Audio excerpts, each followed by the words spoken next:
প্রিয় দর্শক, spicy noodles রান্না দুধ দিয়ে। প্রথমে আমি চুলায় হাঁড়িতে তেল দিয়েছি, সাদা তেল, সয়াবিন তেল, সাথে অল্প কিছু জিরার ফোড়ন দিয়েছি। জিরাগুলো ফুটে আসার পর আমি দুধ ঢেলে দিয়েছি হাফ কেজি। দুধটা গরম হয়ে আসছে, দুধে নুডলসের মশলা ছেড়ে দিয়েছি 2 প্যাকেট। তারপরে দুধটা গরম হয়ে আসছে, গরম হয়ে আসার পর নুডলস দিয়ে দিলাম 3 প্যাকেট। এটা একটা স্পাইসি ঝাল ঝাল নুডলস। আমি এটা ঝাল করে রান্না করব, স্পাইসি করে রান্না করব। আমি আরেকটু মরিচের গুঁড়ো অ্যাড করব ঘর থেকে। নুডলসের প্যাকেটে তো মরিচের গুঁড়ো আছে বেশি পরিমাণে। তারপরে এতে 1 পিস দারচিনি দিয়ে দিব। নুডলসের মশলাগুলো, বাকি মশলাগুলো কেটে ছেড়ে দিয়ে দিব।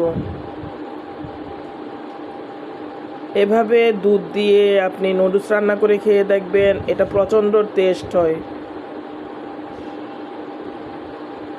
ইচ্ছে হলে আপনি এতে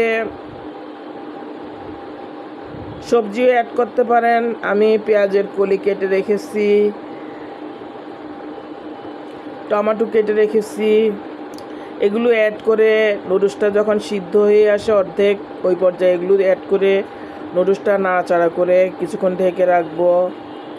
তারপরে এভাবে তৈরি করে নিব স্পাইসি নুডলস। এটা খুবই টেস্টফুল একটা নুডলস দুধ দিয়ে। কখন ইচ্ছে হলে করতে পারেন।